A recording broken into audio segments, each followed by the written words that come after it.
Muy buenas tardes a todos. Vamos a continuar con nuestro curso. Hoy nos toca presentar el módulo procedimiento judicial. Va a estar a cargo del magistrado Héctor Arturo Mercado López. Nada más, previo a que se presente el maestro, les hacemos de su conocimiento que en atención a lo dispuesto en la legislación de transparencia y protección de datos personales, este evento se está videograbando para su divulgación en los medios digitales del Poder Judicial, para su archivo y reproducción para fines estrictamente académicos. Y a solicitud del magistrado les pedimos por favor abran sus cámaras y mantengan sus micrófonos apagados. Magistrado, bienvenido, muchas gracias y adelante los pasos.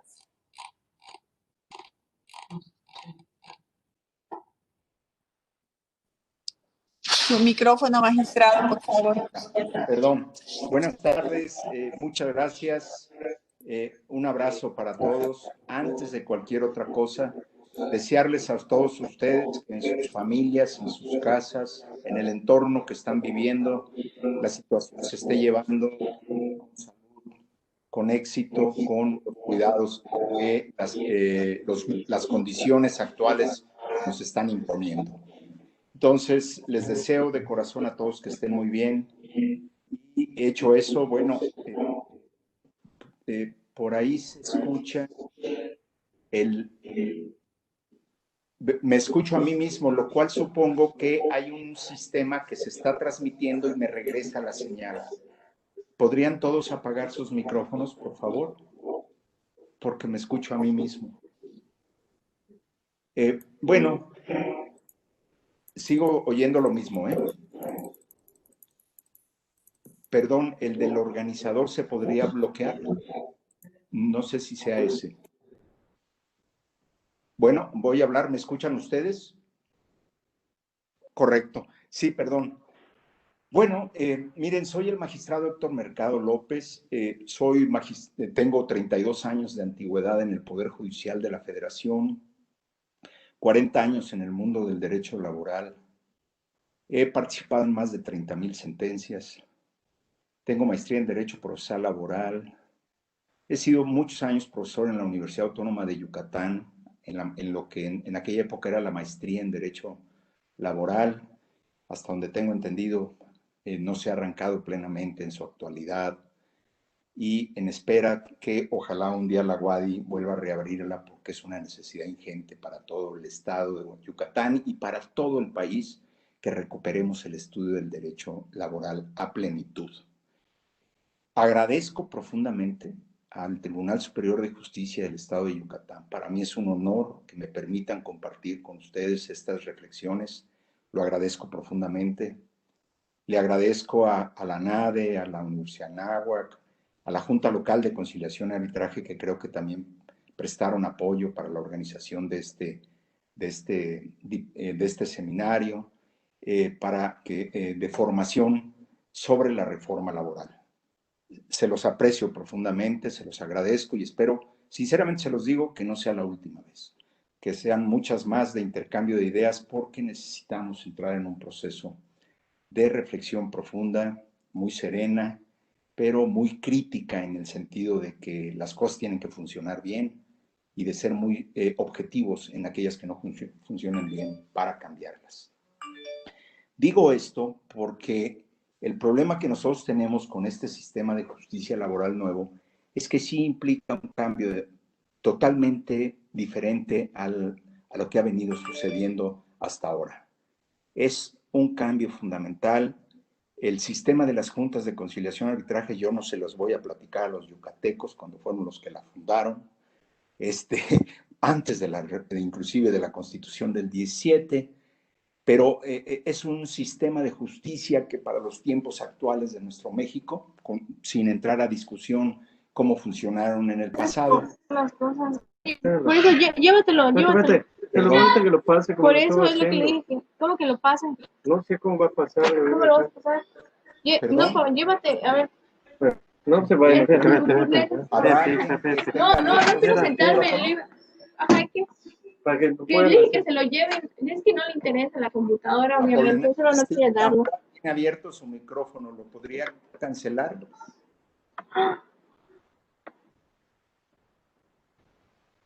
Si el ingeniero me puede ayudar, él podría bloquearlo desde su plataforma. Gracias. Bueno, les decía yo que es muy importante tener conciencia de esta modificación profunda al sistema de justicia laboral.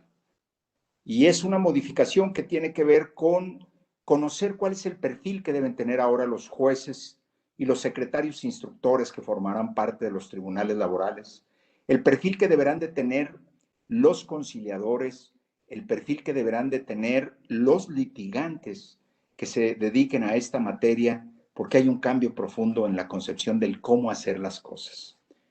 Yo, como una primera idea, les diría, creo que si aspiramos a que el sistema de justicia funcione y funcione bien, tenemos que ser constituirnos en personas amantes de la conciliación, no de la jurisdicción.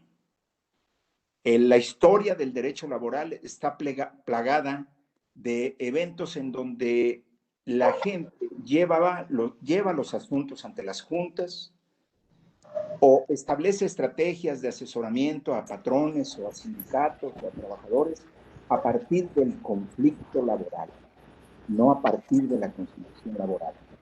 ¿Por qué?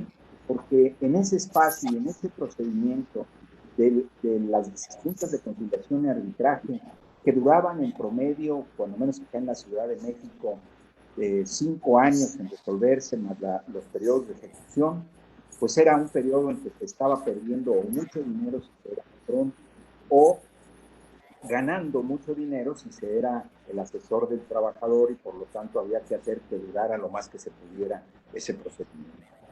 De tal manera que el propio sistema de justicia y el propio procedimiento, por su propia defectos que tenían las juntas de conciliación, en tanto su lentitud, rezago, falta de personal, falta de instalaciones adecuadas y de bajos salarios, estoy hablando de la Ciudad de México, claro. Dadas todas esas situaciones que hacían que los juicios fueran extraordinariamente lentos, eso alimentaba una actitud frente a los juicios de que había que o evitar el conflicto o ir de lleno al conflicto, sabiendo que en los conflictos se podía ganar o perder grandes cantidades de dinero. Entonces, todo ese fenómeno queda o intenta ser bloqueado por el nuevo sistema de justicia laboral. No está de más decirles y repetir algo que ya les he comentado desde hace tiempo, en algunas otras charlas que hemos tenido por allá, en el sentido de que esta es una reforma que el gobierno de aquel entonces, en 2017, no pretendía llevar a cabo. Fue una reforma que le fue impuesta por presiones internacionales, en donde México se compromete a modificar su mundo colectivo, a modificar su mundo jurisdiccional y a aumentar los salarios, como condiciones previas para ingresar al Tratado Transpacífico en aquella época.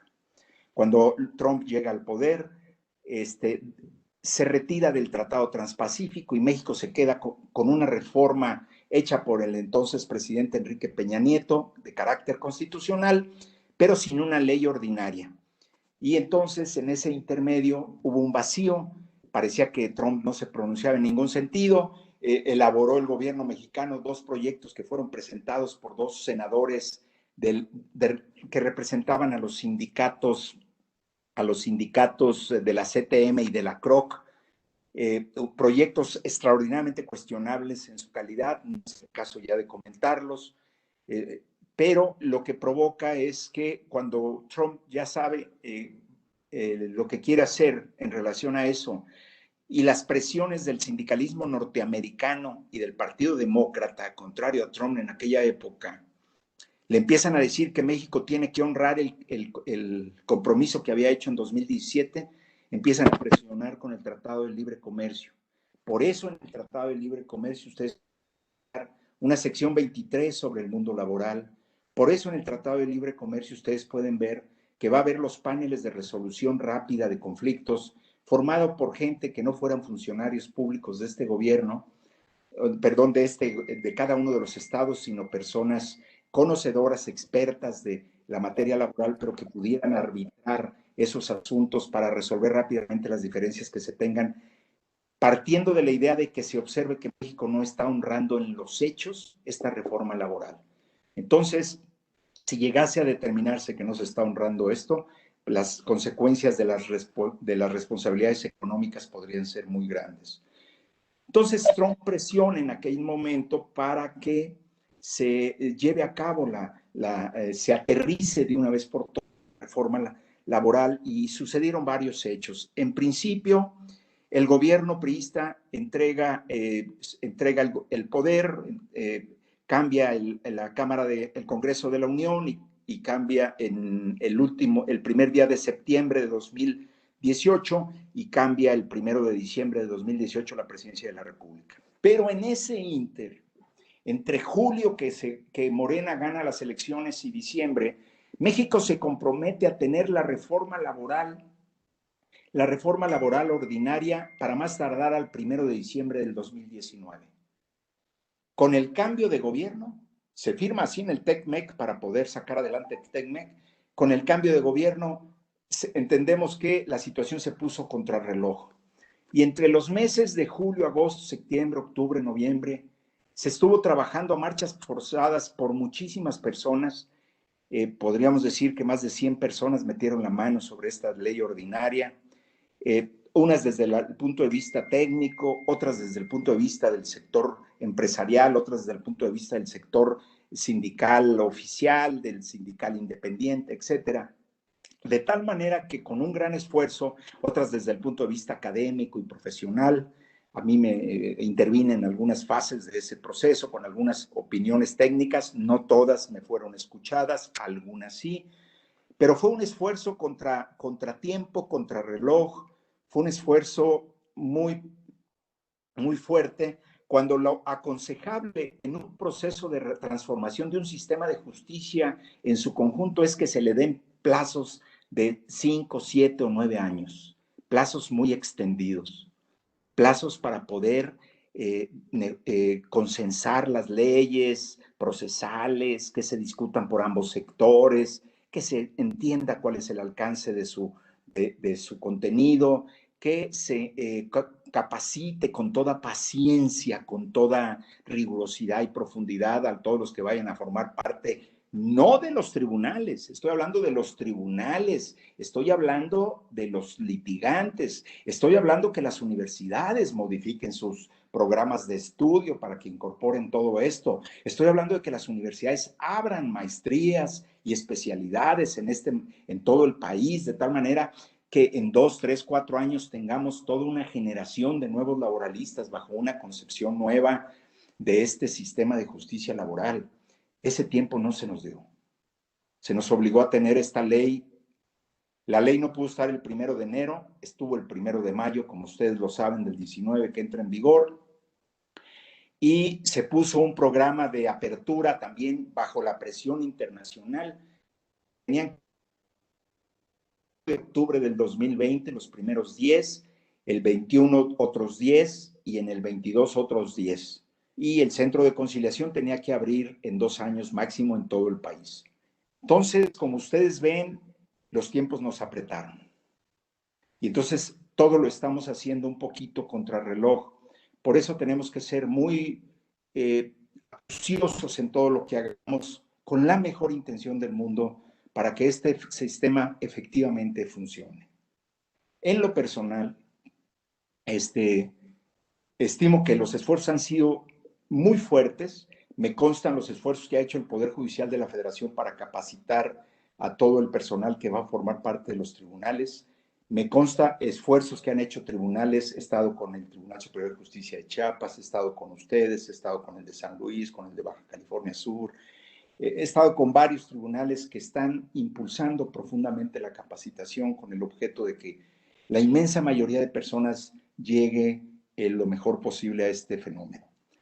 Hay que señalar que si no se tiene conciencia de que la transformación es realmente radical, nos vamos a quedar con la confianza de que yo ya tengo 20 años o 10 años o 5 años litigando en laboral o que ya tengo proyectando sentencias. Es un reto para mí, después de 30 años de estar, 20 años de estar emitiendo sentencias de amparo, de colegiado, para mí es un motivo de una reflexión profunda de cómo voy a abordar los nuevos amparos del nuevo sistema. No se puede con las reglas anteriores hacerlo actual. Y eso es lo que hay que tener en claro. Cambia para todos y todos tenemos que ponernos a estudiar paradójicamente en un tiempo en el que en el país, en términos generales, se olvidó la enseñanza del derecho social. Yo siempre echaba muchas porras a la Universidad Autónoma de Yucatán porque tenían su maestría en Derecho Laboral, porque era una de las pocas maestrías en Derecho Laboral que existían en el país. Por eso hago votos, porque pronto la universidad reabra ese proyecto, es una necesidad. Pero hago votos también porque, por ejemplo, el Centro de Capacitación del Tribunal Superior de Yucatán, podríamos inclusive insistir en que fuera el lugar donde la gente pudiera cursar una maestría en el nuevo derecho procesal laboral y entonces armar todo un bagaje de materias donde discutiríamos a fondo no solamente el fenómeno jurisdiccional, sino el fenómeno de conciliación. Porque la conciliación forma parte del sistema de justicia lato sensu visto. Ya sabemos que está dividido en dos partes, ya vieron lo de conciliación, ahora entraremos a ver lo de jurisdiccional. Pero si nosotros vemos, el sistema en su conjunto pretenderá que la inmensa mayoría de asuntos que se lleven ante esa instancia sean resueltos ahí para que solamente lleguen aquellos a los tribunales los menos posibles que puedan ser sacados en periodos muy cortos de tiempo. Entonces, todo este nuevo sistema requiere de un nuevo estudio para todos. Por eso, mi primera petición siempre que doy alguna conferencia en algún tribunal y todo esto es conciencia, compañeros, de que tenemos que meternos a estudiar a fondo esta materia de manera sistemática y dándole un tiempo de 1 o 2 años, especialidad, maestría, como le quieran ustedes llamar, pero que nos forme. Porque mi preocupación es que todo el mundo nos estamos centrando, o la inmensa mayoría de gente se está centrando en la gente que eventualmente pueda llegar a los tribunales superiores, a ser jueces laborales o a ser secretarios instructores, o a ser conciliadores al centro de conciliación. La verdad es que el esfuerzo que está haciendo la NADE en Yucatán para que los litigantes también se pongan acordes y en este sentido es maravilloso, pero no está sucediendo así en todo el país. Hay un medio litigioso que está como a la expectativa, a la espera, que puede ser que nos traiga un costo en esas circunstancias. Como veremos a lo largo de todas las charlas que tendremos, que serán 6, los voy a atosigar con esto. Antes que nada, me recuerdo que esto debió haber empezado hace unos días. Lamentablemente tuve un asunto personal que atender. Yo les ofrezco una disculpa, pero ya me pondré de acuerdo con la maestra, con Fer, para decidir cuándo les restituyo esas 2 horas, por supuesto. Entonces, les decía yo a ustedes que en este sentido, pues, el sistema de justicia debe ser reestudiado a profundidad y entender que partimos de una modalidad absolutamente nueva para el mundo del derecho laboral. No obstante, que el procedimiento anterior también decía que era predominantemente oral, exactamente como dice el de ahora. Pero en aquel predominantemente oral le quitamos el predominantemente y le quitamos el oral. Se convirtió en escrito y se convirtió en una tortura. Entonces, bajo este escenario de saber que tenemos que profundizar en su estudio, de que tenemos que saber que es una reforma que no fue impulsada por los gobiernos mexicanos, sino un poco presionada internacionalmente y que por lo tanto en muchos sentidos puede no contar con el apoyo y acuerdo pleno de todas las autoridades que componen o que deben intervenir en este sistema. Platiquemos pues cuáles son los problemas de carácter técnico, platicarles yo a ustedes cómo se confeccionó este sistema de justicia laboral en sede jurisdiccional y que con toda libertad ustedes me den sus opiniones, me den sus puntos de vista. Bueno, dicho esto, simplemente retomo lo siguiente. Sabemos que la Constitución estableció reformas a varias artículos de varios párrafos del artículo 123, fracciones del artículo 123, en donde se transforma la cuestión de la función jurisdiccional. Y el objetivo era varias cosas. Uno de ellos era: los juicios no pueden durar lo que duran en las juntas de conciliación y arbitraje. Por lo tanto, se tiene que diseñar un sistema que efectivamente funcione y haga que en conjunto no rebase 8 meses de duración. Ese es, digamos, un parámetro como ideal. El día que empiece a pasar de 8 meses la duración de un juicio, nos vamos a empezar a preocupar. Ojo, y cuando hablo de un juicio, estoy hablando tanto en su fase de conciliación como en su fase jurisdiccional. No estoy diciendo que los 45 días de la fase de conciliación son diferentes a los 8 meses. No, ya los estoy conteniendo dentro de los 8 meses. Eso quiere decir que en sede jurisdiccional no puede durar más de 6 meses. Ya haremos un simulacro de cuánto debe durar idealmente un asunto para que tengamos una idea clara. Es menos inclusive de los 6 meses, pero no adelantemos vísperas. Uno de los grandes objetivos, por lo tanto, de la reforma constitucional es juicios expeditos, juicios reales. Segunda condición que la Constitución nos impone es: deben ser emitidos por tribunales pertenecientes a los poderes judiciales. Por lo tanto, debe profesionalizarse en el sentido jurisdiccional esa actividad y deben dejar de ser miembros de los poderes ejecutivos, las juntas, los tribunales laborales, para pasar a ser tribunales laborales de los poderes judiciales en sede jurisdiccional. En sede de conciliación seguirán siendo miembros del Poder Ejecutivo, que es una de las cosas que yo siempre he criticado. Yo he criticado 2 de la fase de conciliación, y para que la sepan. La primera de ellas, se los voy a decir coloquialmente: si por mí fuera, yo desaparezco las fases de conciliación e incorporo el fenómeno de la conciliación a sede jurisdiccional a través de los jueces y secretarios instructores.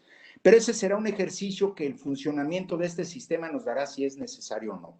En algún momento, cuando estábamos discutiendo la ley, yo planteaba que se volviera a plantear una reforma constitucional para desaparecer el centro de conciliación, no el del registro laboral colectivo, solamente el de conciliación individual, y que se creara y que se enviara toda la función conciliatoria a los tribunales laborales. Me dijeron que no, pues que una reforma constitucional luego es muy pesado sacarla adelante, que los factores, que las condiciones no están dadas, en fin.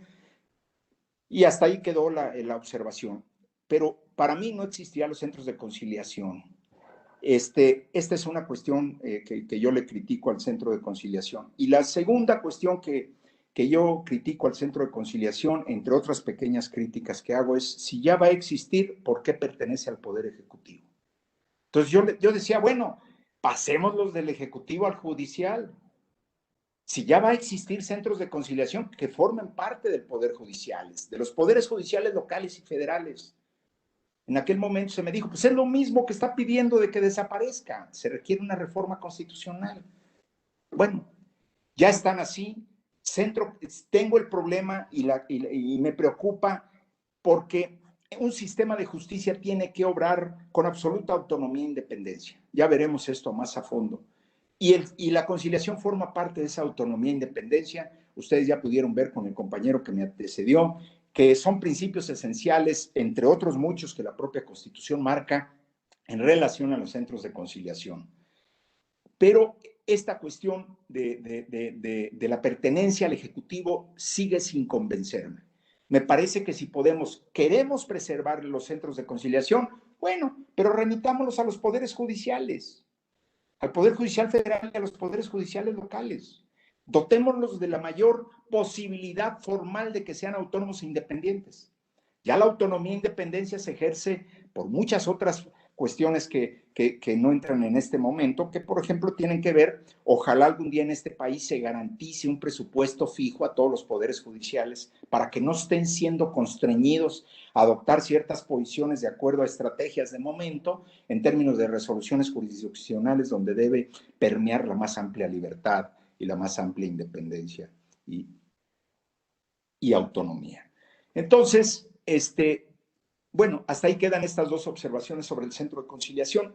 Se van a llevar a cabo esa función, se va a llevar en 45 días, impostergables, de acuerdo a lo que se dé, y de ahí quedará expedita la posibilidad del trabajador o del que haya demandado la conciliación para que vaya a sede jurisdiccional. Y ahí es donde empieza la reflexión mía. Miren ustedes, todo mundo andamos pensando en los procedimientos, que cómo va a ser ahora el procedimiento ordinario, que cómo va a ser la reconsideración, que cómo va a funcionar los tribunales. Cuando la base y la solidez de un sistema de justicia tiene dos grandes columnas. En estos tiempos y en estos momentos así es. En la columna de lo que yo denominaría los principios y características que informan a la materia laboral, a la materia social, a la materia de seguridad social, y los procedimientos en donde estos principios se van a encaminar para la interpretación y la toma de decisiones de los jueces, de los secretarios instructores, de los litigantes a la hora de argumentar.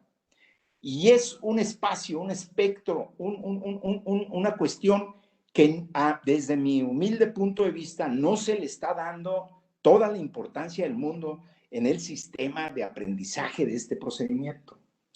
Los principios, compañeros, las características, ojo, del derecho laboral, pero también del derecho de la seguridad social,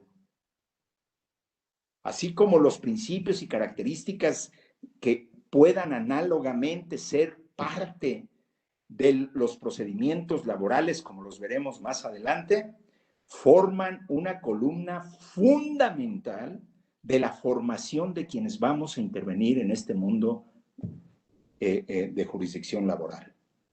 Y entonces, que le demos y que entendamos y que seamos conscientes en primera instancia que este es un factor que tenemos que estudiar muy a fondo, que tenemos que investigarlo. Es relativamente sencillo, aparentemente, pero también es complejo porque hay que entenderlo. Y el otro aspecto, pues son los procedimientos propiamente dicho. Nada más que los procedimientos, bueno, si yo compro la ley de Porfirio Marquet, si compro la ley de Arturo Alcalde, de Almarrubí Villarreal, de Eduardo Narcia, que publica por Rúa, hay ya como 3 o 4 leyes publicadas, hay una también por Tirán Loblanc, que está publicada, Carlos Yáñez se llaman, si no mal recuerdo, que también todas estas 3 son leyes comentadas. En ellas encontraremos los diagramas de flujo de los procedimientos, que además los veremos a lo largo de estas sesiones que tenemos. El procedimiento es relativamente sencillo, porque son procedimientos que los pasos son rígidos, son consecuentes, rígidos en la toma en el camino que hay que seguir, porque el procedimiento es eso, un camino, pero flexibles en la toma de decisión de paso a paso y en la profundidad de lo que se está decidiendo, lo que se está pidiendo, lo que se está exigiendo. Y eso es diferente. Y eso no lo alimenta el conocimiento del procedimiento, lo alimenta el conocimiento de los principios. Por eso es muy importante, perdonen que regrese a eso, sé que ya lo trataron en algún momento con algún compañero, no sé con quién, y a lo mejor es muy probable que ese compañero haya tratado los principios en materia de conciliación, que también hay que atender. Los principios en materia jurisdiccional es importante que vayamos haciendo una reflexión en relación a ellos para que entendamos y vayamos pensando, el juez va a ser así, o debería de ser así, el modelo ideal de juez. ¿Cómo debemos ser nosotros como secretario instructor, si soy secretario instructor? ¿Cómo debo ser yo si soy litigante? Esa es la cuestión que tenemos que reflexionar y estudiar a fondo. Pero insistiría también en otra cuestión. La ley laboral nos da los principios procesales y los vamos a ver. Pero no solamente el derecho social se alimenta de principios procesales.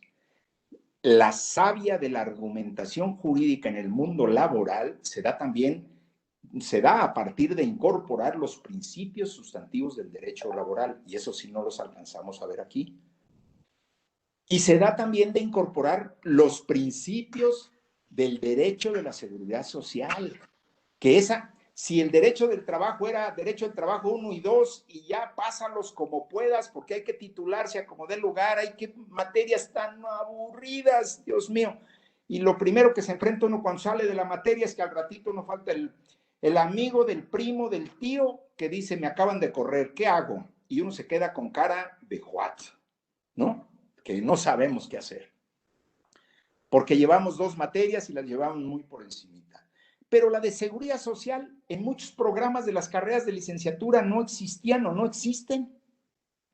Entonces, compañeros, es el momento de que el esfuerzo de ustedes, aparte del que están haciendo en estos momentos, se alimente de buscar bibliografía sobre seguridad social y ponerse, pero de veras, en serio, a entender esta seguridad social nuestra y cuáles son los principios que la alimentan. Todos ellos tienen los principios de seguridad social y de derecho laboral, tienen como trasfondo y escenario lo que serían los principios del derecho social y lo que serían los derechos humanos fundamentales. No olvidemos que don Mario de la Cueva le denominaba la Declaración de Derechos Sociales al artículo 123 que se dio desde 1917, como ustedes bien saben. Entonces, la importancia de que ambas materias se estudien a fondo es urgente, es necesario y bajo estas ideas.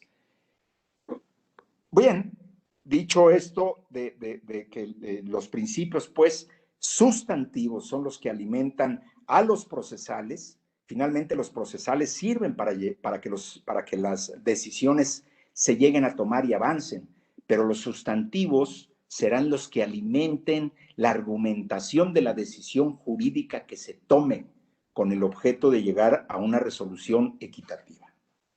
Entonces, bajo estas circunstancias, pues, es como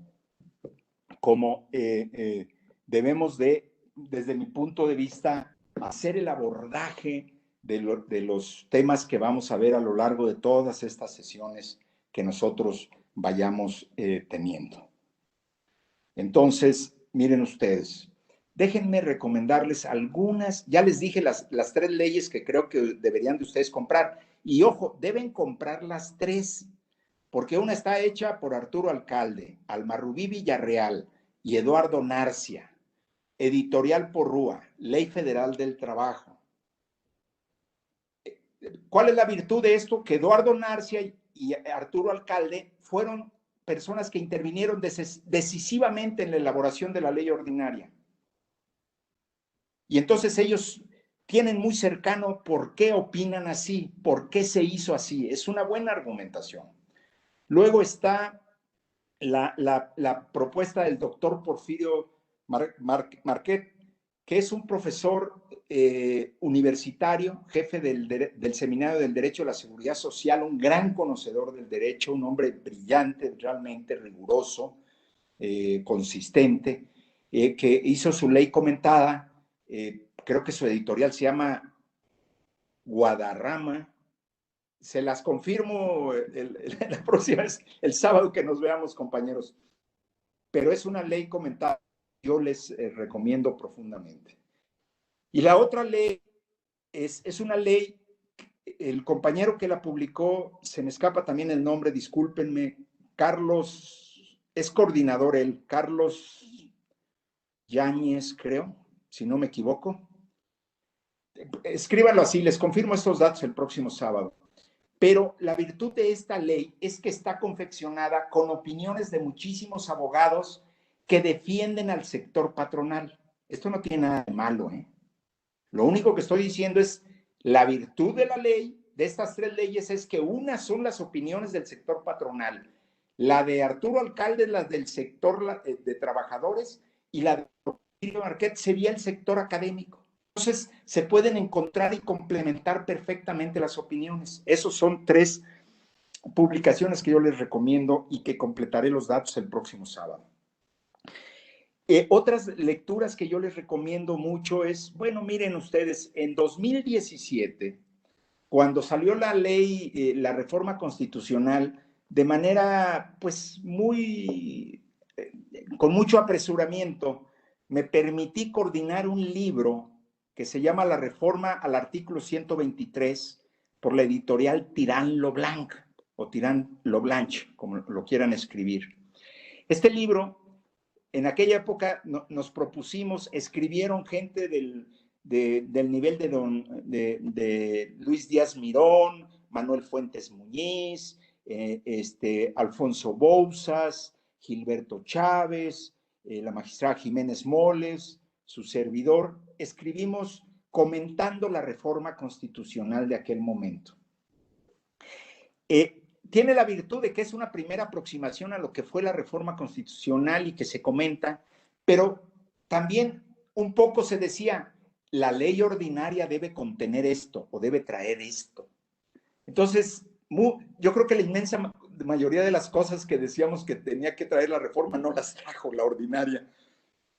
Pero sirve la lectura para darse una aproximación al mundo de la Constitución y al mundo de lo esperado, que puede llegar posteriormente si las cosas no funcionan. El otro libro que les quiero recomendar es un libro que coordinamos la magistrada María del Rosario Jiménez Moles y su servidor, que se llama La Reforma Laboral 2019 a debate. Esto es un libro también editado por Tirán Leblanc, donde otra vez la mayoría de los que escribimos en 17 volvimos a escribir acá, pero dado que fue una ley hecha muy apresurada y de que hubo muchas cosas que no se estuvieron de acuerdo, es un libro que puede ser muy útil para la reflexión de los puntos que se están debatiendo en la ley cuando todavía no entra en funcionamiento. Y tiene la virtud de que todos los que escribieron ahí, todos intervinieron en la elaboración de ley con opiniones técnicas, no políticas. No de defensa de sectores, sino de lo que un modelo ideal debería de contener. Entonces, es un libro que puede serles muy útil. La ley del empresariado de Carlos, que se las confirmo, y estos dos libros están en Tirán Leblanc. Si ustedes se meten a internet y ponen Tirán Leblanc, ahí van a aparecer los libros en materia laboral. El otro es editorial Porrúa, que Porrúa se puede conseguir por internet, pero no sé cuál es su mecanismo. Y el otro es de una editorial muy pequeñita, que ya les diré cuál es el término, para que pues en la Gandhi lo puedan pedir y que se los traigan rápidamente. O no sé si se vende físicamente, no la conozco por internet.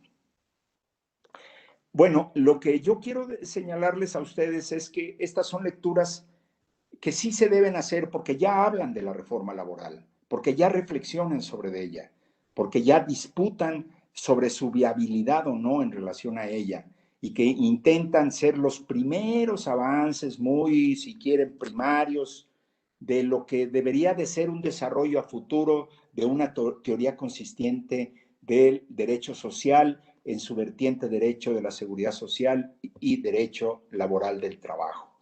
Una discusión sobre los derechos humanos, su relación con los principios y las características de los derechos sociales, y por lo tanto un desarrollo que deberá de aterrizarse en donde se creen estas especialidades y maestrías para formar todo un mundo del derecho del trabajo con una visión moderna. Bueno, dicho esto, lo primero que tendríamos que decir es que, como ustedes bien saben, para recuperar el tema y entrar en materia de los temas que les pretendo señalar o dar, como ustedes saben, rápidamente dicho, en el sistema de conciliación, una persona va ante el centro de conciliación que le corresponda, puede ir por escrito, por vía electrónica, o por comparecencia, y deberá ser asesorado y planteará la necesidad de que tiene un problema de carácter laboral con una persona que se le va a denominar patrón, o le va a denominar sindicato, o le va a denominar el otro sindicato, como ustedes le quieran llamar. Y esta persona se le elaborará punto de petitorio, se le notificará en un periodo al patrón para que asista a una reunión que no deberá realizarse dentro de los más allá de 15 días siguientes, se deberá quedar notificado 5 días antes. Saben ustedes bien que allí la gran virtud de todos los principios que se manejan en la cuestión de la conciliación es, a mi juicio, el de la confidencialidad.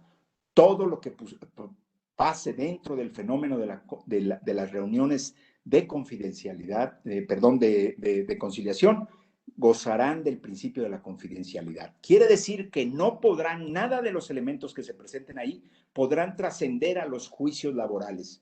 Y aquí vamos a tener que ser muy cuidadosos porque la ley habla que ninguno de los elementos que se presenten ahí, como si la conciliación fuera un conjunto de elementos objetivos que permitieran y que estos elementos objetivos que se van a presentar en juicio ya no se pudieran presentar. Pongo un ejemplo. ¿Qué pasa si un patrón de buena fe va a la conciliación y lleva los recibos de pago de su trabajador? Por el hecho de haberlos llevado a la conciliación, si no hubo conciliación, ya no puede el patrón presentarlos ante los tribunales laborales como prueba de que sí pagó el salario. Bueno, en una lectura literal de la ley diría que todo lo que suceda dentro de la fase de conciliación ya no podría formar parte de la fase jurisdiccional. Esta es una cuestión que debemos tener en claro. Nada más que ese va a ser un problema, y un problema de doble vía, porque por un lado, ciertamente si nos vamos a lo literal de la ley y dice que nada puede pasar a la jurisdiccional, teóricamente los recibos de pago no se podrían presentar durante el juicio.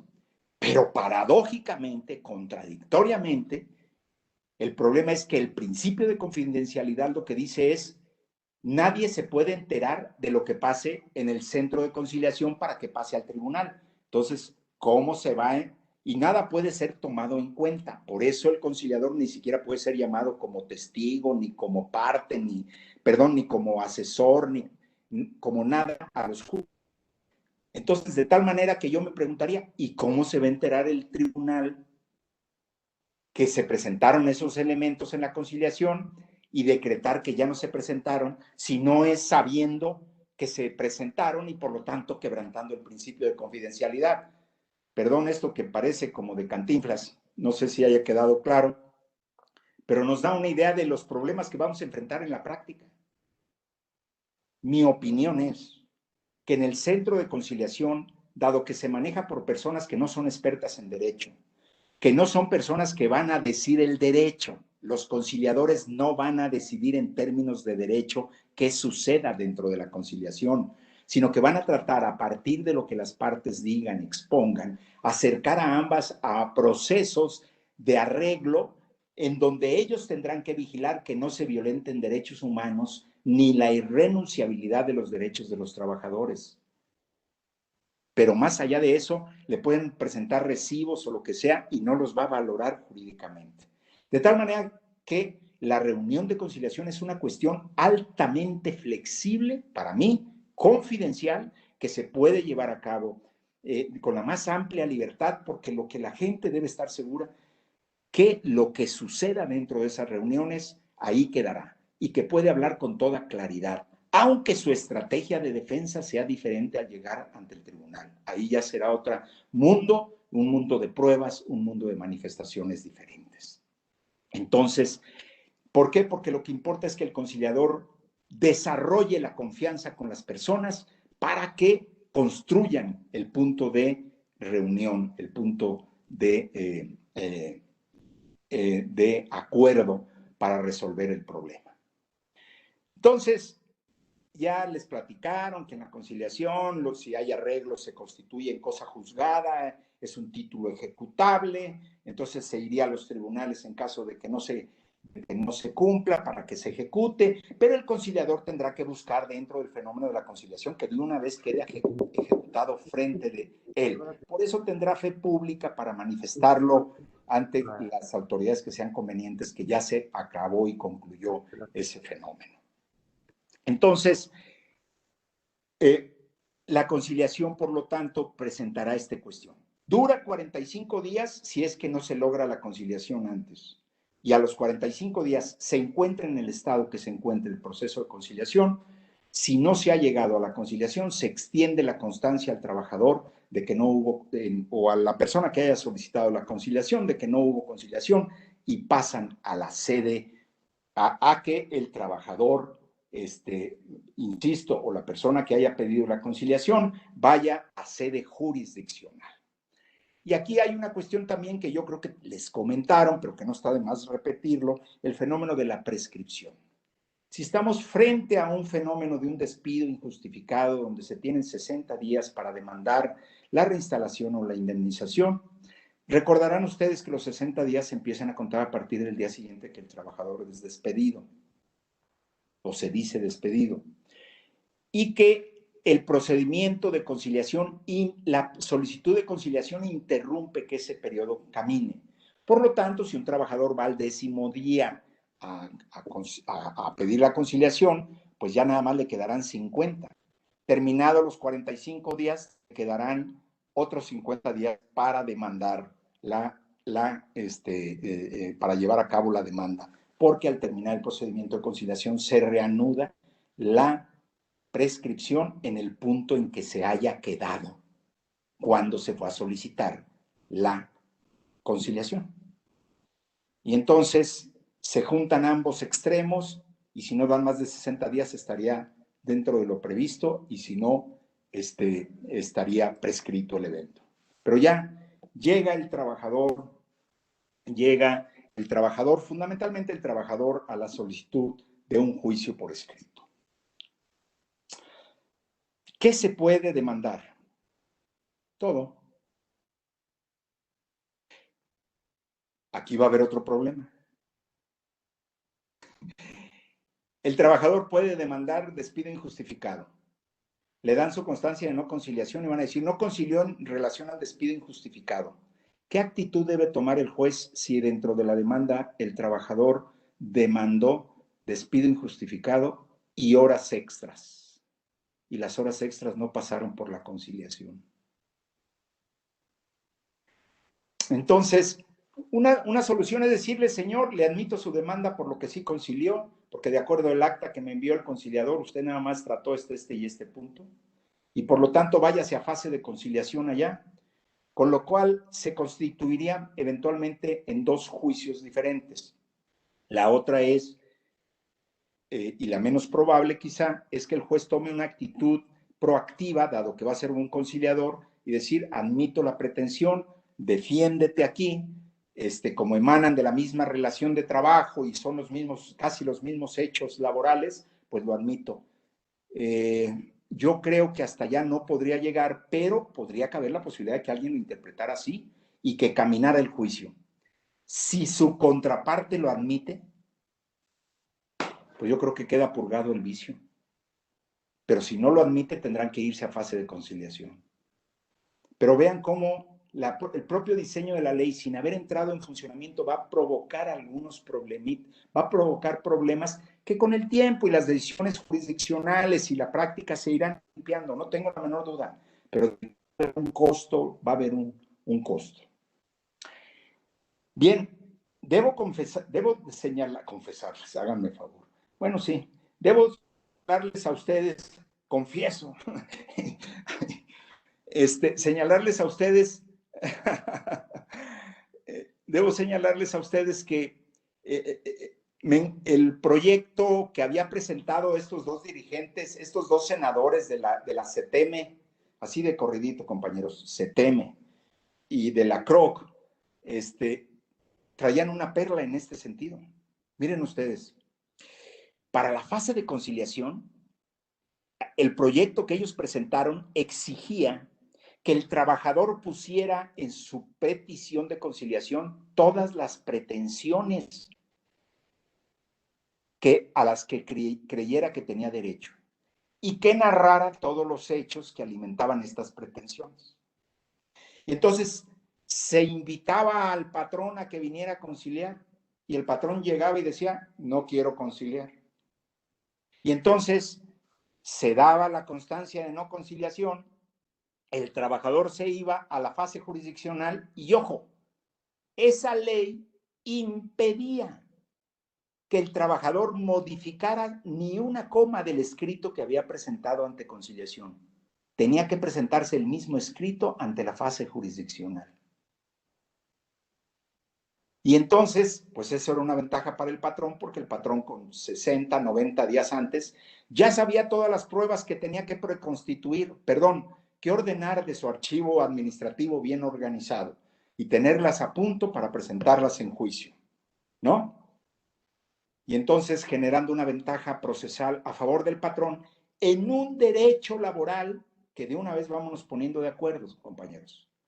Nosotros hemos sido educados en la igualdad frente a la ley, en la igualdad procesal, en que no haya ventajas, en la neutralidad de la ley, en la neutralidad del juicio, la imparcialidad. Bueno, lo que les quiero decir, y yo creo que ustedes lo saben, pero no está de más que lo recordemos juntos, es que el derecho del trabajo no es un derecho neutral. El derecho del trabajo es un derecho que se carga a favor de los trabajadores, abierta y formalmente, así se sostiene, teórica y jurídicamente.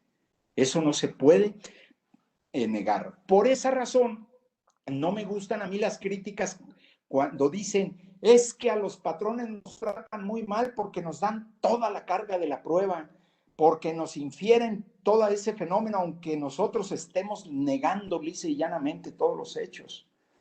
No me gustan esas afirmaciones porque cuando menos se conoce y se sabe que el mundo del sector patronal, en principio, tiene los elementos para probar, porque por ley él está obligado a tener el contrato, los recibos de pago para efectos no nada más laborales, sino fiscales, los registros ante la Seguridad Social, que es una obligación patronal, etcétera, tener todos esos documentos, los controles de asistencia, ahí sí, si los quiere llevar o no, con los cuales él probaría el 90% de las cosas que le pueden pedir, que es salario, horario realmente trabajado, inscripción ante el IMSS con el salario que corresponde y las condiciones restantes de trabajo que se hubieran pactado en el contrato individual.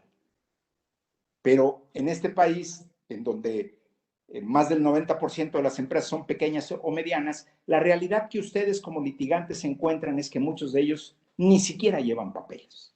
No están estructurados, no están bien organizados, y entonces, bueno, el problema se convierte realmente en muy duro.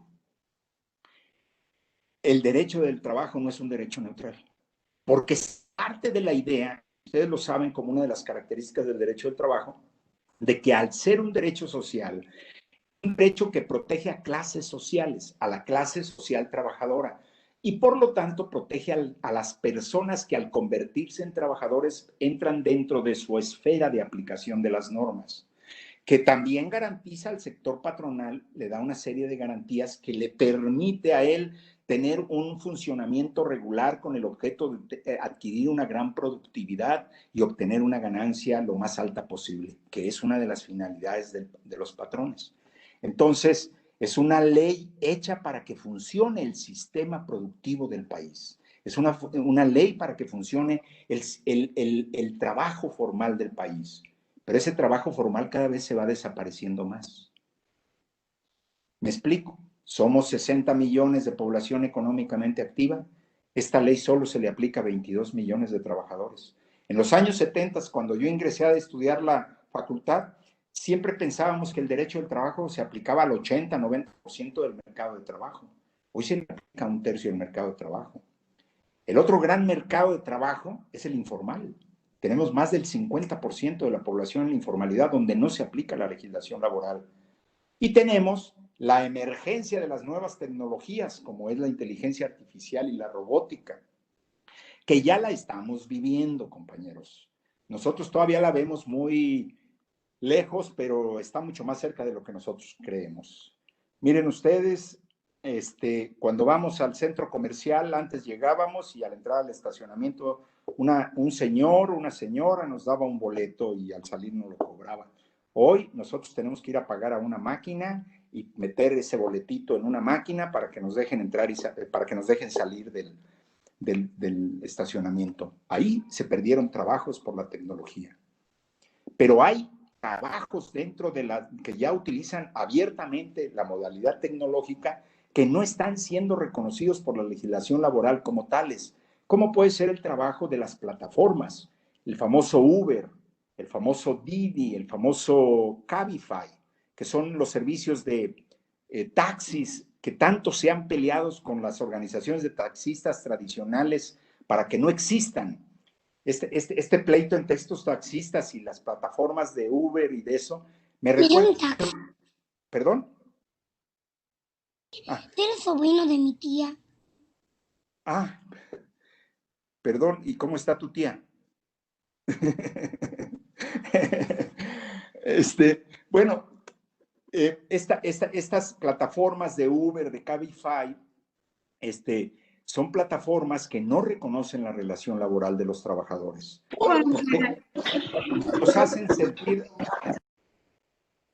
Porque los hacen sentir que no son trabajadores. Les dicen, tú eres dueño de tu tiempo, eres dueño de tu carro, eres dueño de, tú sabes qué días trabajas, qué no días trabajas, en qué horario trabajas, no te imponemos nada, lo único que nosotros hacer es cobrarte a ti por un servicio de decirte, en tal lado hay una persona que te está esperando para que le des el servicio. Eso es lo que te cobramos. Bueno, esto ya ha sido muy discutido. En Europa y en Sudamérica se están dando los primeros pronunciamientos. No los primeros, perdona, pronunciamientos ya más consistentes, diría yo. No hay un solo país que no haya concluido que la relación de trabajo entre los trabajadores de Uber y las plataformas es una relación de carácter laboral.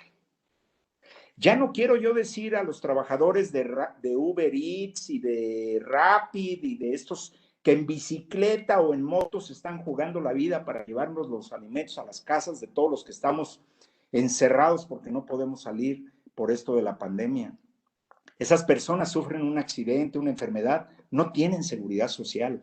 Uno de los grandes problemas de los trabajadores de las plataformas y de Rappi, de Uber, de todos estos, es que no tienen acceso a la seguridad social porque no está reconocido su derecho de que son trabajadores.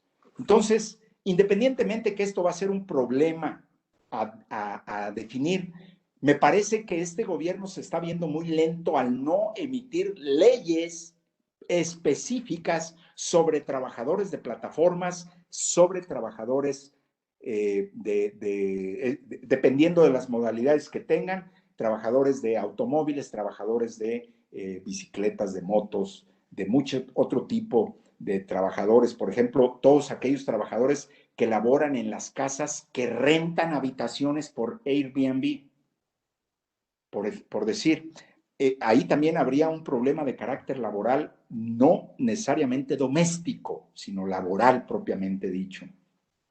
De tal manera, pues, que vean ustedes cómo los retos ahora de todo este derecho laboral son muy importantes.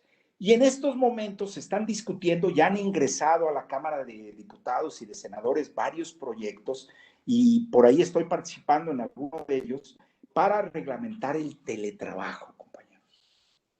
Esto que ahorita estamos haciendo, bueno, yo lo hago honoríficamente, obviamente, pero esto es un trabajo. Y cuando la gente que estaba en su oficina se sienta ahora en su casa a hacer lo que hacía en su oficina, está trabajando y es un trabajo. ¿Y cómo se debe reglamentar? Y entonces el patrón dice, bueno, no te ayudo con nada de tu casa porque tú te ahorras lo del camión y lo de la pecera y lo del taxi para llegar al trabajo. Sí, pero ¿quién le paga la computadora al trabajador? ¿Quién le paga la luz? ¿Quién le paga la electricidad que se gasta, el internet que se gasta en su casa? ¿Cuáles son las condiciones que debe tener el teletrabajo? ¿Cuál es el derecho a la desconexión dentro del teletrabajo? ¿Cuáles son los derechos? ¿Me puedes molestar o no molestar fuera del horario del trabajo? Los sábados y domingos, no estoy a tu disposición para que me mandes mensajes y me pongas a hacer cosas a la hora que se te dé tu gana. Es decir, ¿cuáles son los derechos de un teletrabajador? Que esta va a ser una forma que va a adquirir mucha preeminencia porque en la medida en que a los patrones no se reglamente este trabajo o no se reglamente bien en México y les suponga que transferirles costos de la producción a los trabajadores que están llevando a cabo su trabajo en su casa, pues los patrones lo van a abrazar con gran entusiasmo. Me va a salir más barato producir porque ahora no pago ni la renta del edificio donde estaban los trabajadores, porque ahora ya están todos en sus casas y ellos pagan su luz y ellos pagan su computadora. Yo ya no pago nada y me producen un trabajo a todo dar. Sí debe ser una reglamentación especial porque sí también son trabajadores que aparencialmente no están representados como trabajadores subordinados. Y ahí está la clave de la interpretación que tendremos que hacer a partir de los principios que ya tanto he venido haciendo. Y entonces, esa apariencia de no subordinación, ¿con qué argumentos teóricos la vamos a llenar para decir que sí son trabajadores? No se les puede tratar como trabajadores de la ley rígida, de la Ley Federal del Trabajo Formal, pero deben ser trabajadores, por eso deben tener su propia legislación. En algunos países de Europa se les llama autónomos, trabajadores autónomos, y acaban de decidirse en España que el Tribunal Constitucional en definitiva ya resolvió que hoy leía en el periódico que en España obligaron a Amazon a incorporar a más de 4,000 trabajadores que tenían como trabajadores, ya sin discusión. Y les están haciendo la Hacienda Pública y la Seguridad Social de España, les están haciendo cuentas para ver cuánto deben de seguridad social atrasada. O sea, si queremos proteger a los trabajadores, hagámoslo de a de veras, compañeros.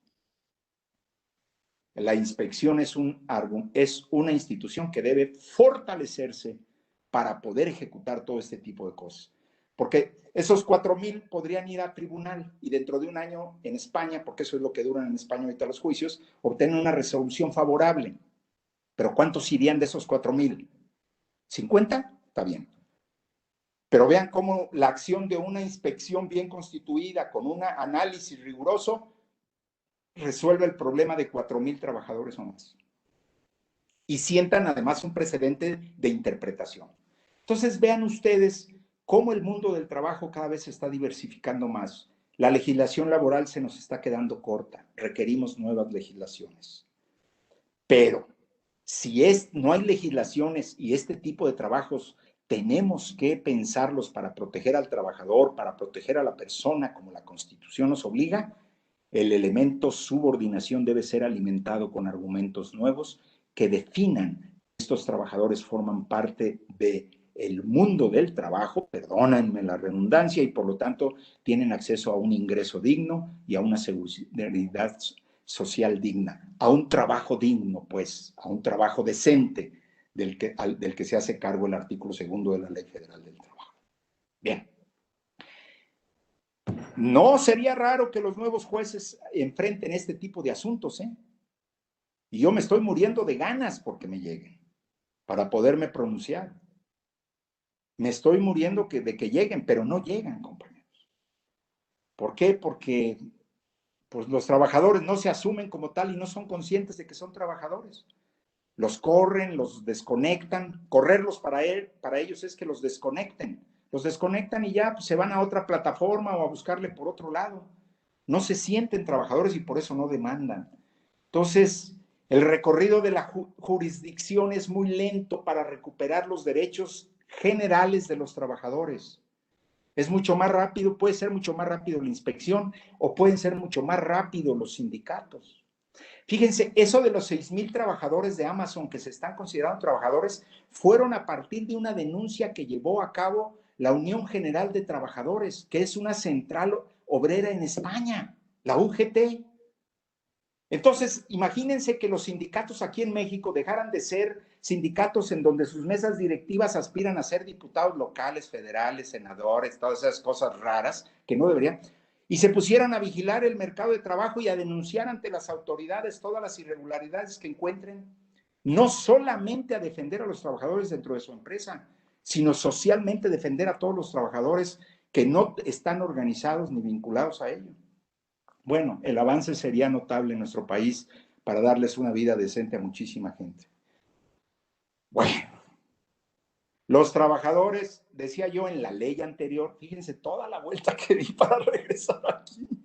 En la ley anterior decía que no podían modificar nada de esa demanda y que constituía una desequilibrio. Y les mencionaba yo que el derecho laboral no es neutral, pero no es neutral a favor de los trabajadores, porque se parte de la idea de que los trabajadores están en un estado de indefensión y por lo tanto los patrones tienen derecho o posibilidades mayores de probar durante el proceso. Y por eso se dan esas distorsiones, si así se les quieren llamar, en la ley laboral a favor del trabajador, con el objeto de igualarlos en el procedimiento con esa desigualdad que se les está tratando, para compensar la desigualdad que hay en la realidad.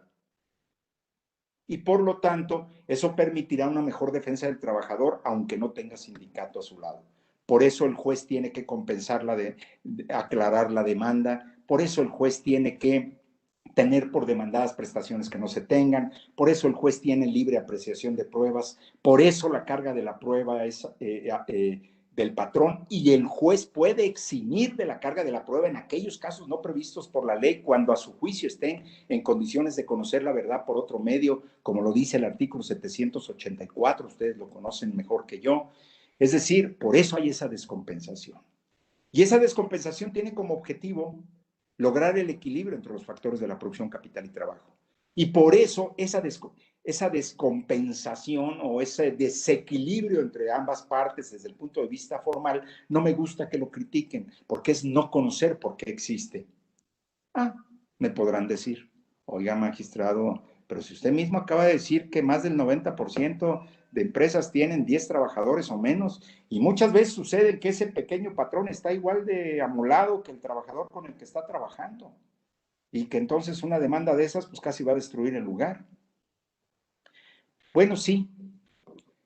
Por eso, así como yo he dicho que debe haber ley para los trabajadores de plataformas y ley para los trabajadores del teletrabajo, ahora lo que yo pido también es que se haga una ley especial para pequeños patrones, en donde a esos pequeños patrones de empresas no mayores de 10, también se les supla la deficiencia de la queja, para que no queden en estado de indefensión, para que se conozca la verdad de lo que realmente sucedió entre ese pequeño patrón y ese trabajador y se resuelva más cercano a la justicia cuando se hace esa compensación. Yo sí creo que es un desequilibrio que la ley tiene ahora. Que la carga de la prueba sea igual para Carlos Slim que para el señor que me vende la cochinita pibil en la esquina de mi casa y que tiene ahí un chalán que se lo llevó a trabajar para que le ayude con los platos y sirviendo, y que tengan la misma carga de la prueba cuando la capacidad de uno y otro es abismal, es innombrable, es inimaginable. Entonces sí, también debería de haber una ley para pequeños empresarios, que los proteja, que les dé más garantías, que no los trate tan desigualmente como sí se debe tratar a los medianos y grandes empresarios, porque ellos sí están organizados y ellos sí están en condiciones de probar. Bien, y entonces ante esta idea que yo les estoy introduciendo de la no neutralidad de la legislación laboral es una cuestión que tenemos que tener presente a la hora de interpretar las normas. Y esto no está dicho en ningún libro.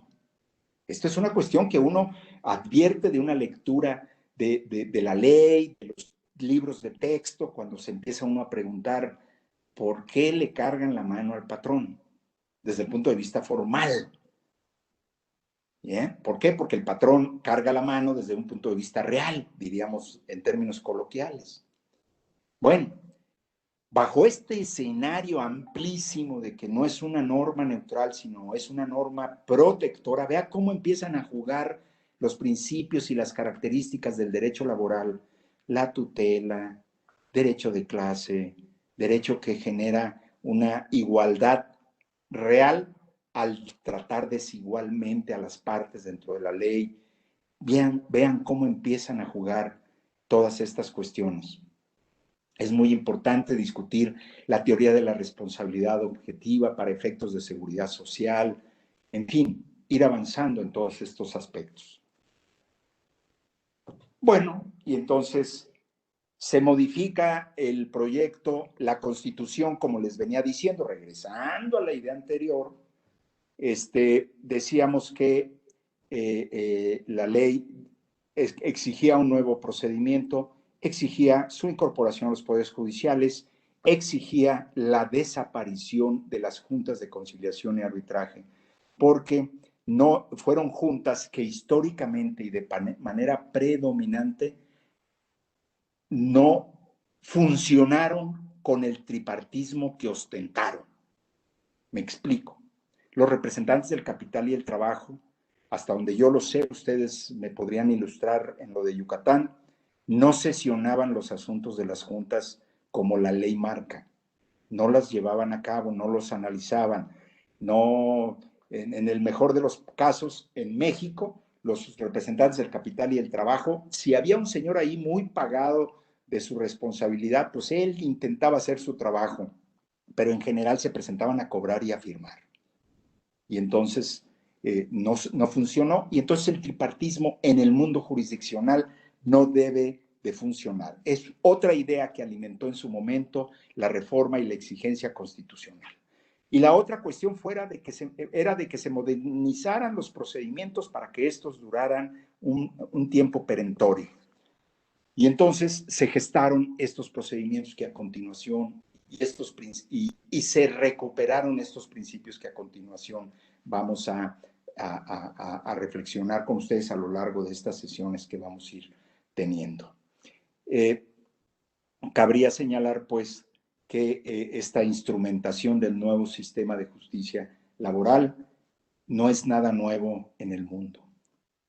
Les quiero informar que así como fuimos los primeros en incorporar los derechos sociales a la Constitución Federal en 1917, en este momento somos los últimos del mundo occidental que estamos llevando a cabo una transformación procesal. De ese tamaño fue la destrucción que se hizo a lo largo de 100 años de los derechos laborales de los trabajadores, para dejarlos funcionales a una modernidad que no les correspondía a ellos. Entonces, esta destrucción de las juntas, sin destruir los trabajos para que son miembros de ellas, pero la desaparición de las juntas en buena hora, se requería renovar el sistema. Y el sistema llega, por lo tanto, con unas ideas diferentes. Esas ideas que los senadores dijeron, que el proyecto de los senadores hacían para que los patrones se enteraran 3 meses antes de cómo venía la demanda, pues ya no se pueden, porque ahora, como les dije y como les explicaron mejor que yo, pues la persona llega y dice, fíjese que me acaban de correr y quiero conciliar. No necesita decir más. Y tienen que llamar al señor que lo corrió, que dice que lo corrió, y ponerse a platicar con él. Y nada de lo que platiquen con él o lo que presenten con él se puede presentar en el tribunal, pero nada de lo que pase en la conciliación se puede conocer en la conciliación. Entonces, el juego de los instrumentos probatorios presentados en conciliación, mi opinión es que nada tiene de malo que se presenten en la fase jurisdiccional, porque no deben quedar constancia de que se presentaron ante el conciliador. El conciliador no debe decir, y llegó el patrón acompañado de tantos recibos, de tantos contratos. No. Llegó el patrón, se identificó como propietario del bien que está siendo demandado o de él, que es persona física, y se procedió a la conciliación. Bien. Una de las primeras cuestiones que se hizo cuando se elabora esta ley es exigir que esa condición se quitara y, por lo tanto, que el libre juego que va a haber en la conciliación, en no trascender al otro lado, permitiera que en la demanda que se va a presentar, dado y que veremos requisitos posteriormente de contenido de la demanda, fuera con la más amplia libertad. El trabajador podría afirmar inclusive cosas ahí que no se afirmaron en la conciliación, o el patrón podría contestar que no se alegaron en la conciliación, y el patrón o el trabajador no podrán decir, no, es que él en la conciliación dijo. No se puede, no hay manera. Entonces, este nuevo esquema de justicia, de tribunales profesionales pertenecientes a los poderes judiciales con procedimientos expeditos, este sistema constitucionalmente dado incorporó una serie de elementos que le denomina desde la Constitución y en la ley ordinaria los principios de la de la jurisdicción los principios procesales. Y entonces voy a comentar algunos de ellos. Déjenme señalarles esto. ¿Dónde se encuentran estos principios jurisdiccionales y procesales?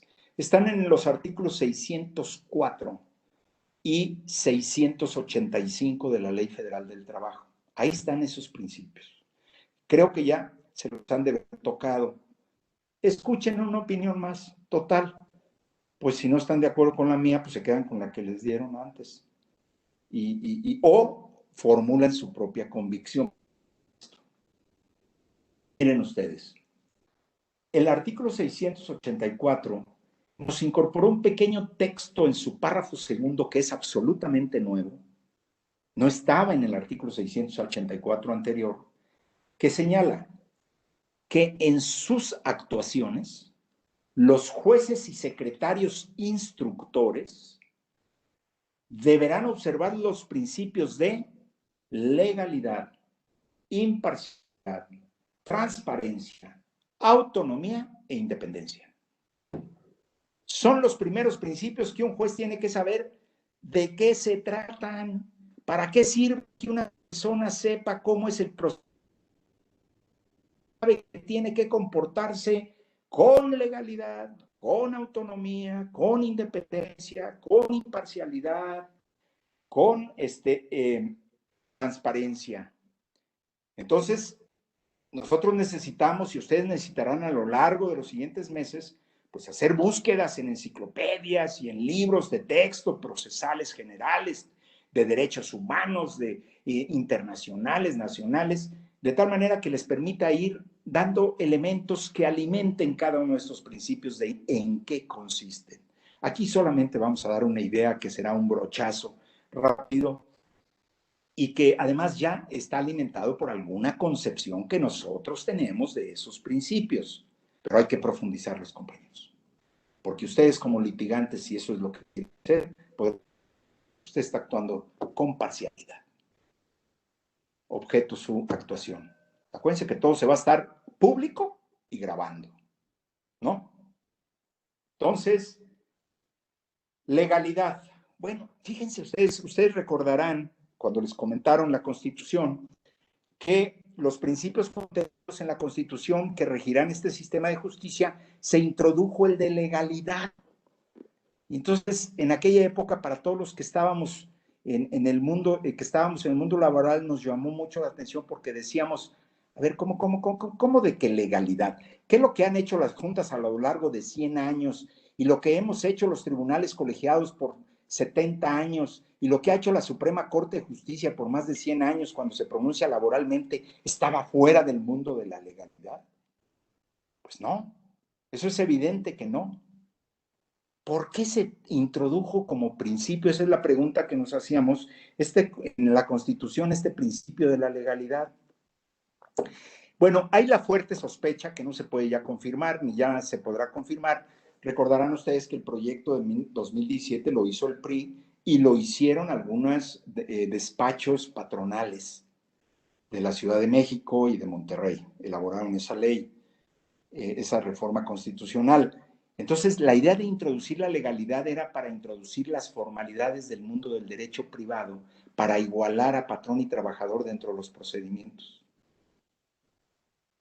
Para romper esa desigualdad que acabo de narrar. Bueno, pareciera que esa es una hipótesis. ¿Por qué? Porque los millones y millones de sentencias laborales que se han dado en este país a lo largo de la historia, con todos los que hemos vivido, tienen la presunción de legalidad, compañeros, de que fueron dictadas conforme a la ley. Lo contrario sería decir que vivimos en un mundo de la ilegalidad y de sábese quien pueda. Y eso tampoco fue así. Entonces, la legalidad, para darle un contenido, un sentido a este término dentro del procedimiento, tendría que ver con lo siguiente. Preguntarnos primero, ¿qué es un principio? ¿Para qué sirve un principio? Porque todo el mundo habla de principios. y de los derechos humanos, y que los derechos humanos están alimentados de principios.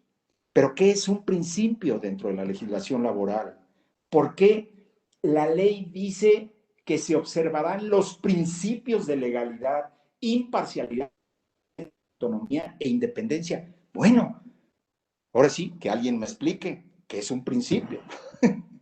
Esa es la primera pregunta que tenemos que hacernos y alimentar. ¿Para qué sirve un principio? Bueno, para poderlo contestar en ese sentido, habría pues que señalar lo siguiente. Primero, o características de los principios. Primero, un principio puede o no estar en la ley, pero existe en el contexto de la interpretación normativa.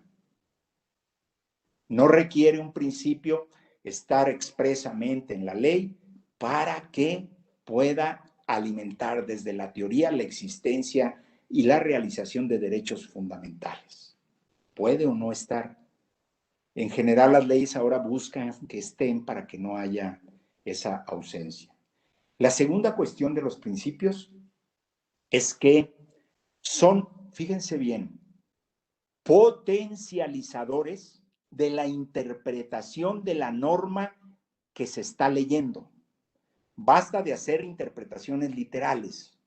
Los principios nos van a servir para conectar eso que está en la ley respecto de los objetos que persigue la legislación laboral. ¿Qué es lo que persigue la legislación laboral? La legislación laboral persigue que todo el mundo tenga un trabajo decente. Persigue, ojo, la protección de la familia. No es broma, ¿eh? Basta con ver con los derechos de la madre embarazada, basta con ver los derechos de hereditarios que están en la ley y de cómo el patrimonio debe llegar a la familia del trabajador, para darnos cuenta de que atrás de ese trabajador hay una familia y la definición del salario dice que debe ser suficiente no para sostener a ese trabajador, habla de sostener un núcleo familiar. Entonces, el principio que estemos interpretando dentro de la legalidad es para potencializar todas las normas para que se logre este objetivo, para que se logre un tercer objetivo que es que no se rompa o intentar que no se rompa el desequilibrio entre los factores de la producción, capital y trabajo. Eso implica, sobre todo en fenómenos colectivos, de un conocimiento profundo de las condiciones económicas del país, de la rama industrial, de las empresas que estén actuando en el medio, de la situación laboral de la ciudad. Por eso los laboralistas debemos ser unos obsesivos lectores primero. Hay que leer un montón, compañeros, ¿sí? Segundo, pero ¿qué vamos a leer? Pues si yo me pongo a leer TV y Notas, pues no voy a poder resolver muchas cosas laborales. No, o que me ponga a leer el récord o esto, pues voy a estar muy bien enterado de lo que hagan mis poderosos Pumas, pero no voy a saber de laboral nada, ¿no?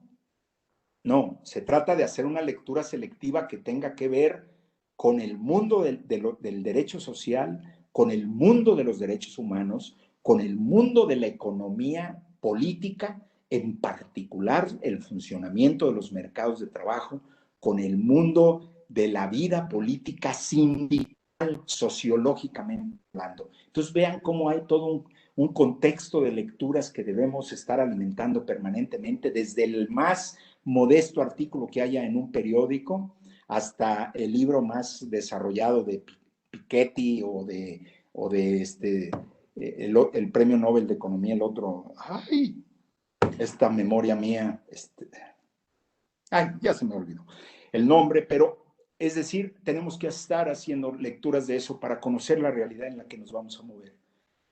Entonces, ojo, los principios sirven para potencializar la interpretación de las normas en la vía de la búsqueda de los objetivos de la legislación laboral. Para eso sirve un principio. Por eso, un principio nos sirve para exagerar, en el buen sentido de la palabra, la interpretación de las normas. Miren, por ponerles un ejemplo. En el tribunal donde yo laboro hace años, se presentó un asunto muy interesante. Un trabajador firmó a través del contrato colectivo una carta donde dejaba de beneficiarios a 2 personas en caso de muerte. El trabajador fallece lamentablemente en un accidente y estas 2 personas, siguiendo el procedimiento que marca el artículo 501, 503, promueven con la carta de beneficiarios la entrega del seguro de vida de este trabajador, porque el seguro les dijo, si no hay autoridad jurisdiccional que me diga a mí que te los entregue a ti porque ustedes no están en esta lista del 501, 502, 503, yo no te los entrego. Pero fuimos declarados beneficiarios, no te los entrego. Entonces demandaron. Asómbrense, compañeros. La Junta resolvió que no procedía a condenar a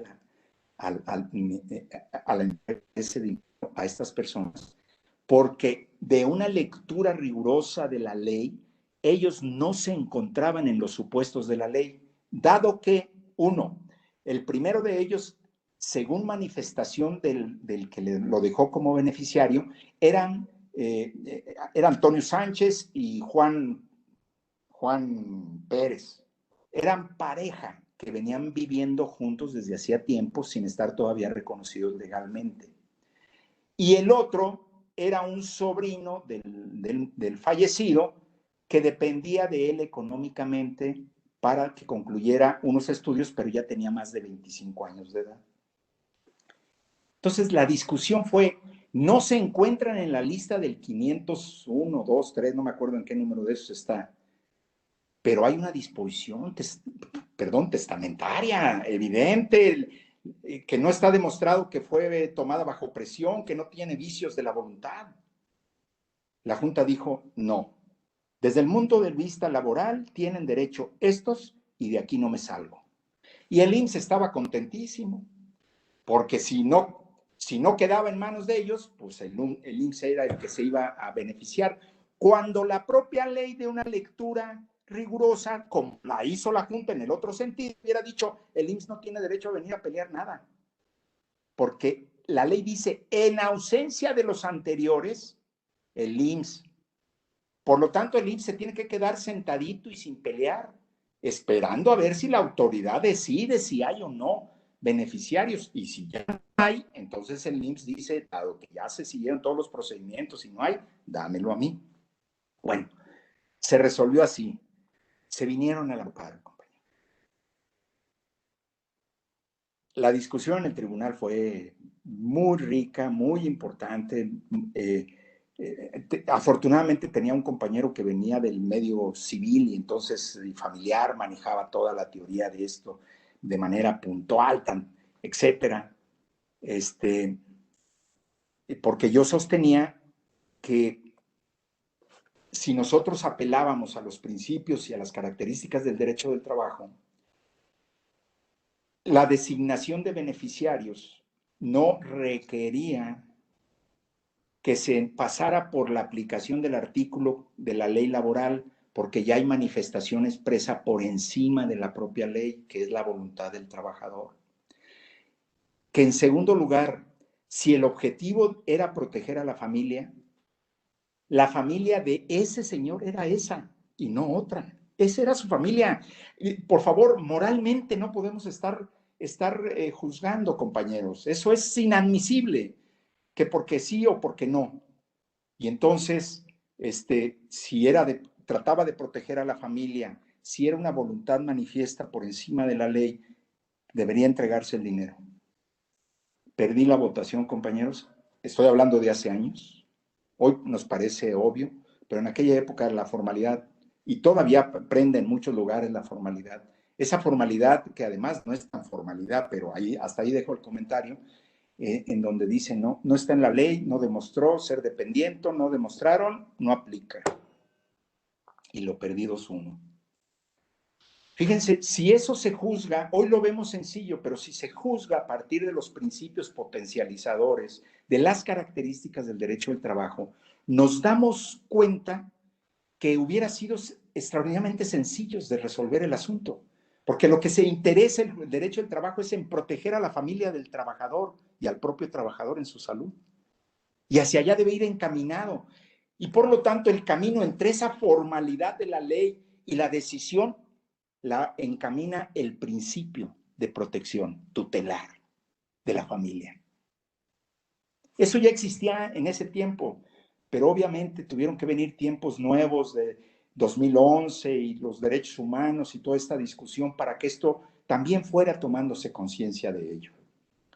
Otro asunto que tuve, compañeros, y lo que voy a narrar a continuación no es broma. Se tramitó bajo la misma legislación de trabajadores, de la ley del trabajo en la materia del 501, 502, 503, por parte de una trabajadora, por parte de una señora se promueve el pago de las pretensiones o de las prestaciones a que tenía derecho su esposo que había muerto en un accidente. Entonces se inicia el procedimiento con el 501, 502, 503 y cuando se pegan los anuncios, entre paréntesis, esta señora había durado 38 años casada con el trabajador y había tenido 18 hijos. No estoy bromeando, compañeros. Pero cuando estaban en eso de tramitando todo, obviamente la inmensa mayoría de ellos ya eran mayores, ¿no? Quedaba uno de los muchachos con la mamá y nada más, porque era minusválido, ni siquiera ya era mayor de edad, porque ya la señora tenía su edad. Pero en el ínter de que se está tramitando, se ponen los avisos, concurre otra señora con 5 hijos, alegando que había vivido con él 25 años. O sea, con una 38 y con otra 25. Obviamente dices, a ver, de acuerdo a lo narrado por ambas, ¿por qué ambas pueden decir que con una vivió 38 y con otra 25? Bueno, lo que sucede es que una vivía en Ciudad del Carmen y la otra vivía en Tampico. Y el señor trabajaba en petróleos. Y entonces yo creo que andaba en plataformas. Cuando no estaba en una casa decía que se había ido a la plataforma, cuando se había ido a Tampico. Vayan a saber. El caso es que el señor, eso era lo que ellas narraban. Obviamente darle a los hijos menores de edad que estaban en los supuestos de la ley no fue problema. El problema era si ellas tenían derecho. Porque con ninguna se había casado, las dos eran concubinas. Y entonces la discusión nuevamente, obviamente la Junta absolvió de eso le repercutía en los hijos, pero desde el punto de vista jurídico era importante definirlo, porque, a ver, el problema era que este señor en la realidad, y estaba demostrado, había tenido 5 hijos con una, 18 con otra, había convivido, ya no digo que cohabitado, convivido 38 años con una y 25 con otra, si estaba demostrado. ¿Se iban a quedar sin pensión las señoras? ¿Porque eran concubinas y la propia ley las excluye? Mi opinión era no, porque, fuera de las formalidades de esta vida cotidiana que muchas veces las rompe la vida cotidiana, lo real era ese hecho y que las decisiones de carácter laboral parten de esa realidad y tienden a proteger a las personas para su sobrevivencia y desarrollo sano en lo social, que por lo tanto ambas concubinas tenían derecho, si es que se les podía denominar formalmente concubinas, porque teóricamente no puedo tener varias concubinas, yo nomás puedo tener una concubina, y no puedo tener esposa y concubina al mismo tiempo, y cosas así.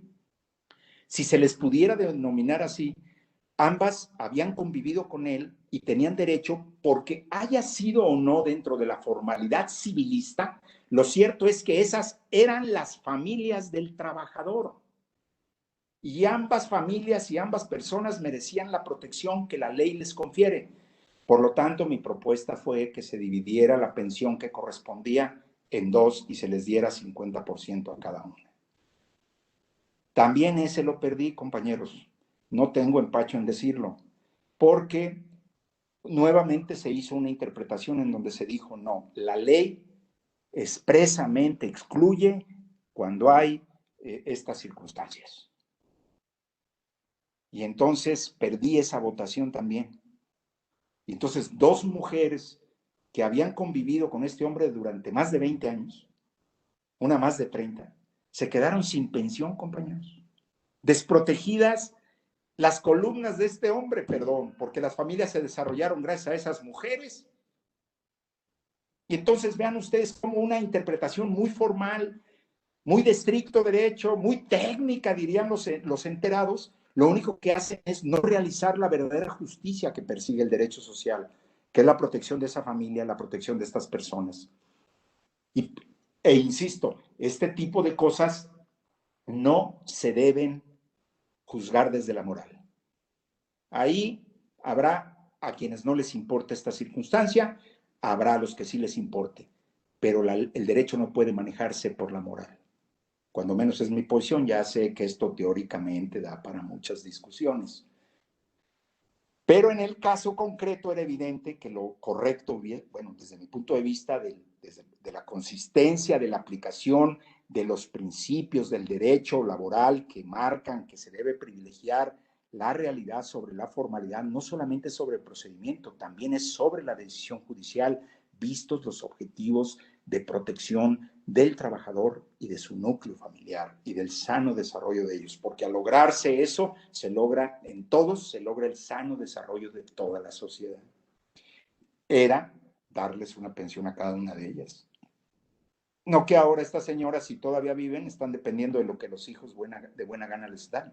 Que en este país somos buena onda para eso. En general, apoyamos a nuestra gente, pero eso no debería haber sido así. No, ellas tenían ese derecho y sin embargo la ley y la decisión judicial se los negó. Por eso en la ley ahora ustedes podrían ver que en los contratos individuales de trabajo, y esto fue una cuestión que impulsé, se establece que los trabajadores designarán beneficiarios. Si ustedes ya vieron la reforma laboral, se dice que en los contratos individuales de trabajo, y si hay colectivos, pues tendrán que firmar una carta de beneficiarios. Lo que le faltó, y era lo que yo quería también que se incorporara, pero no lo incorporaron, era que se dijera que esa manifestación de beneficiarios se hiciera trianualmente. Cada 3 años el trabajador tendría que ir los mismos o modifico. ¿Por qué? Porque ahora se vive mucho el fenómeno de los divorcios, compañeros, de las separaciones, de que se tienen hijos con diferentes hombres o diferentes mujeres. Estoy hablando así por términos de igualdad, compañeros, no, para que no digan que no más de un lado. Es decir, entendamos, hoy hay muchos núcleos familiares y hay muchas necesidades de protección. Y entonces la importancia era que se proteja sobre todo a los hijos, a los menores. Por lo tanto, que cada 3 años se renovara, el trabajador ratificara o modificara a los beneficiarios, que tendrían una sola limitación. Si existían hijos con deficiencias o menores de edad de 16 años, ellos, aunque no hubiesen sido mencionados como beneficiarios, entrarían a la masa de protección. No quedó eso, compañeros, nomás quedó que ahí marcaran los beneficiarios, pero entiendan ustedes cómo la tendencia de pensar el mundo laboral debe ser hacia allá. Protejo al trabajador, protejo a la familia, protejo al patrón, aplicando los principios. Y esa protección, los principios me sirven para potencializar las normas para lograr el objetivo de protección que estoy señalando. Y por lo tanto, esos son los límites de la nueva legalidad laboral. Ese es el concepto de legalidad. La aplicación de las normas del trabajo con el contenido de sus principios, vistos los puntos, las finalidades u objetivos a proteger. ¿De acuerdo? Por ahí va la reflexión, compañeros. ¿No se me han dormido? Despierten.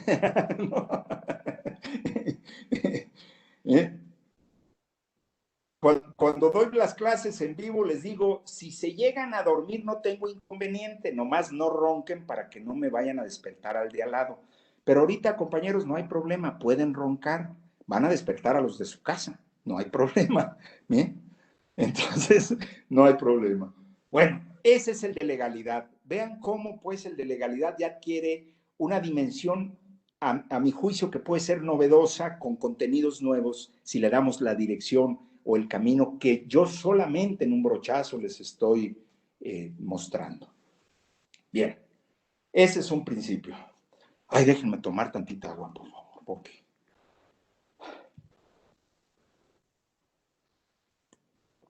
Esa niña va a ser una gran laboralista. ¿Verdad que sí, preciosa? Bueno, el segundo. Déjenme ver cuál es. Imparcialidad. Bueno, miren ustedes, de imparcialidad inclusive tiene un referente para alimentar su contenido que me parece que es relevante. En el Poder Judicial de la Federación se publicó por ahí de los principios de los años 2000 un código de ética judicial en donde se les dio un sentido a todos estos principios con el cual debe conducirse el juzgador. Y uno de ellos es el de objetividad, imparcialidad, autonomía, independencia, pero de imparcialidad también se los dio. Insisto en que este manejo de la imparcialidad en una primera aproximación nos diría, el señor no puede cargarse de ninguno de los lados de manera consciente ni inconsciente durante la secuela del procedimiento. Por lo tanto, debe ser un profundo crítico de su actuación para que su actuación no lleve a cabo una distorsión en el procedimiento de acuerdo a las normas de la ley. Dicho en palabras más, palabras menos, eso sería. Nada más que esto va a tener un pequeño problema para que vean que no se acaban. A ver, la ley no elimina la conciliación en la fase jurisdiccional, compañeros.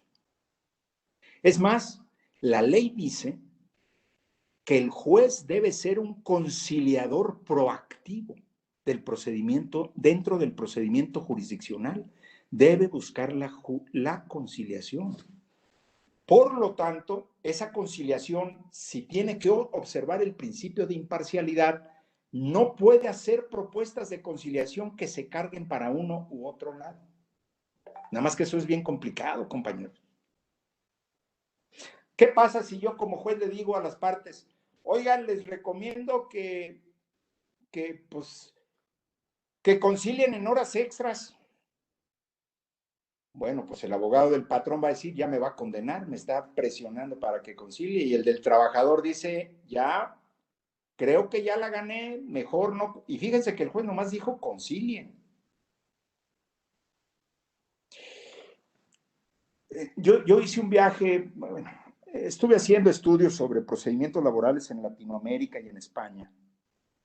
Y en un viaje que hice a España, me platicaban los compañeros jueces de allá que la legislación española se hizo por allá de 1985-90. Y en 90 los jueces laborales tenían la función de conciliar.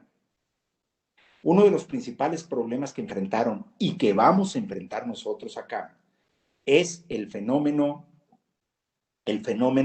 de la imparcialidad del juzgador, vista su actitud frente a la conciliación. Porque el gran problema que enfrentaron en España fue que continuamente, ya sea el abogado del patrón o del trabajador, acusaban al juez de que había sido parcial al haber insistido en que la conciliación fuera en un sentido u otro, lo cual significaba que ya había prejuzgado sobre el juicio y aún no se habían concluido ni se habían desahogado todas las pruebas, pero que ya tenía una determinación tomada y por lo tanto que su propuesta de conciliación no eran más que presiones para una de las partes, cualquiera que ésta fuera.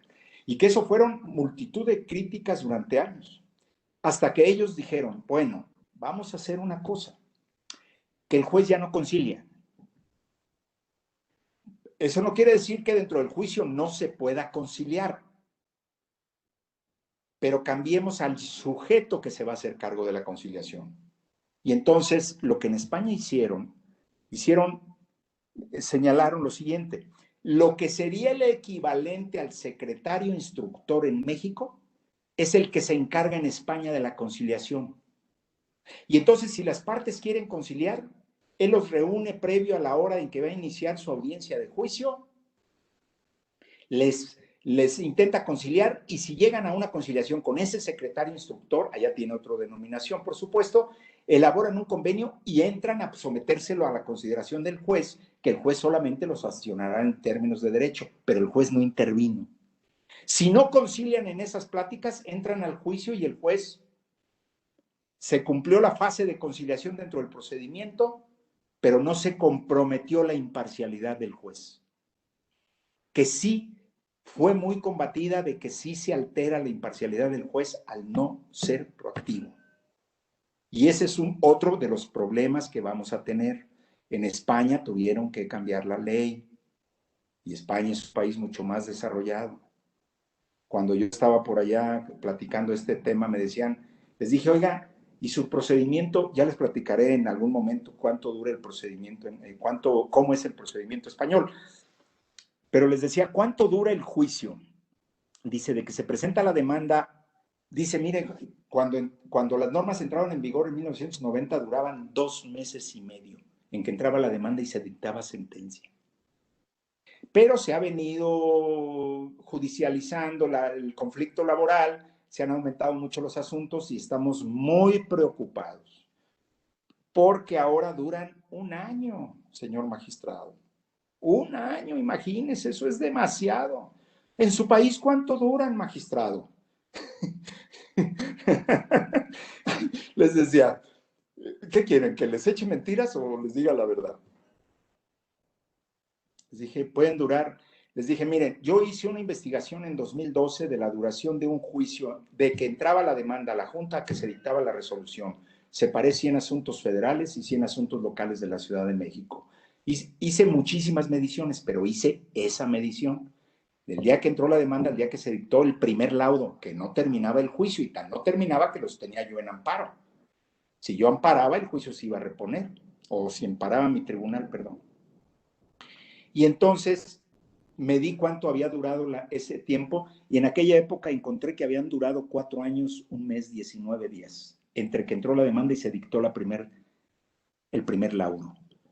¿Cuánto duraban los juicios en total? Bueno, habría que incorporar cuántas veces se amparó, cuándo quedó en definitiva la sentencia y luego cuánto duró la ejecución.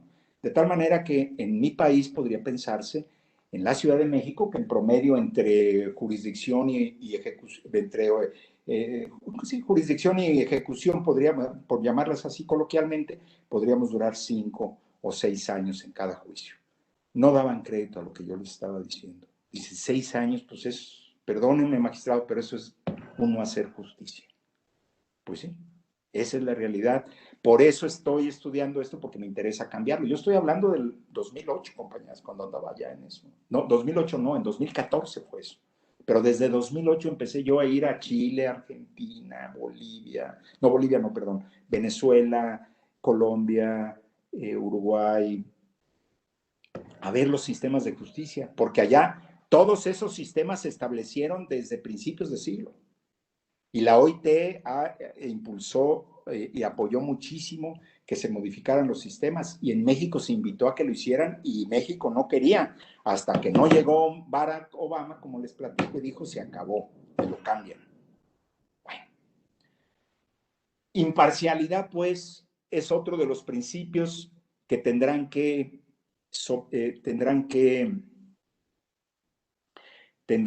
observar los jueces. Hay que alimentarlo profundamente porque el juez ahorita frente a la ley tiene la obligación de ser proactivo en conciliación, pero tendrá que conciliar la idea de cómo concilio sin romper la imparcialidad. Está en chino mandarín, compañeros, pero la reflexión de eso nos obligará a pensar si debemos mantener el sistema así o no. Pero por lo pronto lo tenemos así. Y ustedes como litigantes tendrán que ser cuando el juez quiera conciliar, decir, señor juez, que su propuesta de conciliación o su llamado de conciliación no implique un acto de parcialidad. O porque usted ya más o menos considera que por ahí va perdido el asunto y que, ¿me explico? No puede romper usted con la imparcialidad. Bueno, ese es el segundo principio que la ley obliga a observar a los jueces y secretarios instructores.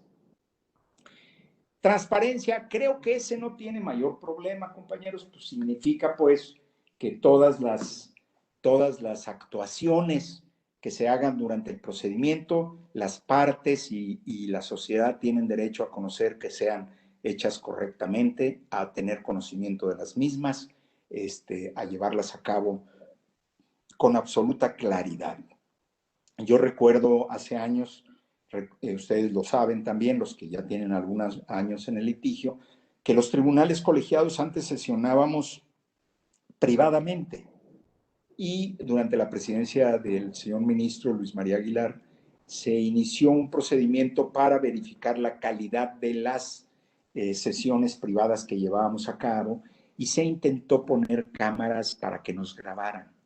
En aquella época nos opusimos a que lo hicieran porque la ley marcaba que las sesiones eran privadas y privadas significaba que no podía haber grabaciones, ni con imágenes ni con sonido, y por lo tanto que se debería de respetar la privacidad. Decíamos, sin embargo, estamos de acuerdo en que no debe haber ya privacidad en las sesiones, por lo tanto las sesiones tienen que ser públicas para que en términos del principio de transparencia y de publicidad, la sociedad tiene derecho a saber cómo juzgan sus, perdón por la redundancia en este caso, o semi-redundancia, sus juzgadores.